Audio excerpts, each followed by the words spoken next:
एक और चैप्टर के बारे में जिसको लिखा है धीरू भाई सेठ ने, और जिसका शीर्षक है नए मध्य वर्ग का उदय।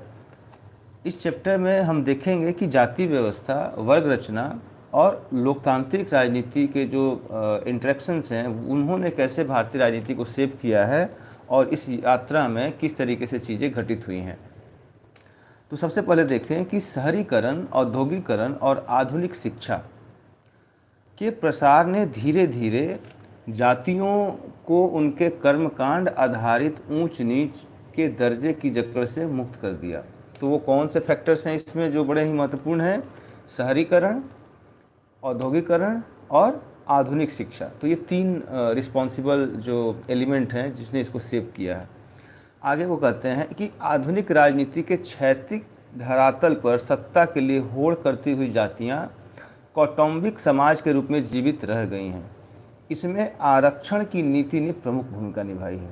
तो इसमें और भी ज़्यादा महत्वपूर्ण क्या हो जाता है? जो आरक्षण की भूमिका है, मतलब जो रिजर्वेशन पॉलिसी अडॉप्ट किया है इंडियन कॉन्स्टिट्यूशन के द्वारा, उसकी बात हो रही है। दरअसल आरक्षण ने विभिन्न जातियों की भागीदारी वाले व्यापक और बड़े बड़े सामाजिक समूहों को जन्म दिया है। तो उनका ये आर्गूमेंट है कि जो आरक्षण है उसने जातियों की जो भागीदारी है उससे संबंधित छोटे से लेके बड़े बड़े अलग अलग प्रकार के सामाजिक समूहों को जन्म दिया है। फिर आगे वे कहते हैं कि जाति व्यवस्था में हुए इस परिवर्तन से भारतीय मध्य वर्ग में निचली जातियों के बड़े पैमाने पे प्रवेश का रास्ता खुल गया है।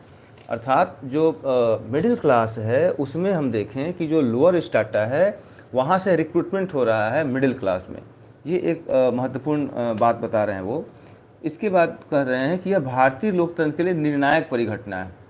निर्णायक परिघटना क्यों है, हम उसकी भी व्याख्या करेंगे आगे। इसके कारण लोकतंत्र को एकदम नया तात्पर्य और नई प्रकृति मिली, जिसे ना तो जाति की वर्ण आधारित समझ के आधार पर व्याख्या किया जा सकता है और ना ही वर्ग ध्रुवीकरण की भारतीय संदर्भों में आधारहीन विचारधारा के आधार पर। तो उसको समझने के लिए जो एक तरीके से हम कह सकते हैं कि वर्ण आधारित कंसेप्शन है जाति की, ना हम उसको ऐसे समझ सकते हैं, और ना ही जो एक न्यू टाइपोलॉजी में हम कह सकते हैं कि जो कास्ट है उसने क्लास का रूप ले लिया है, हम उसके आधार पे भी इस फिनोमिना को नहीं समझ सकते, ऐसा धीरू भाई सेठ कहते हैं। अब वो अपने अध्याय को जिस तरीके से स्टार्ट करते हैं और जहाँ पे ले जाके समाप्त करते हैं, उस यात्रा को भी देखना बड़ा ही रोचक होगा।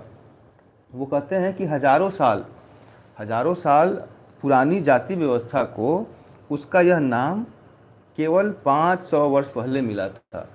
अर्थात जिस जाति व्यवस्था को हम कहते हैं कि सदियों से चली आ रही है, हजारों साल से है, बट जाति व्यवस्था के रूप में उसका नामकरण 500 वर्ष पुरानी परंपरा ही है। मालाबार के तट पर उतरने वाले पुर्तगालियों द्वारा किया गया यह नामकरण भारतीय समाज के साथ उनके प्रत्यक्ष अनुभव का एक नतीजा था। तो किसने ये नामकरण दिया? पुर्तगालियों ने। कैसे? पुर्तगालियों ने शब्द जाति की व्युत्पत्ति पुर्तगाली भाषा के शब्द कास्टा से की। तभी से संपूर्ण वर्ण जाति व्यवस्था को वर्णित करने के लिए इस कास्ट अथवा जाति नामक शब्द का सामान्यतः प्रयोग किया जाने लगा भारतीय संदर्भ में। इसका प्रयोग से इस व्यवस्था में अंतर्निहित विभिन्न नियमों, प्रथाओं और इकाइयों को भी अभिव्यक्ति मिल गई। तो जाति व्यवस्था के प्रयोग के साथ साथ इससे जो संबंधित प्रथाएं हैं, जो नियम हैं, जो यूनिट्स हैं, उनको भी एक तरीके से आप कह सकते हैं कि उसको एक तरीके से रिप्रेजेंटेशन मिल गया, एक तरीके से अभिव्यक्ति मिल जाती है। लेकिन पुर्तगालियों ने जाति की केवल खोज नहीं की, एक यूरोपीय समुदाय के रूप में उन्होंने वर्ण जाति व्यवस्था के संचालन का विस्तृत ब्यौरा पहली बार प्रेस करने का भी श्रेय उनको मिलता है।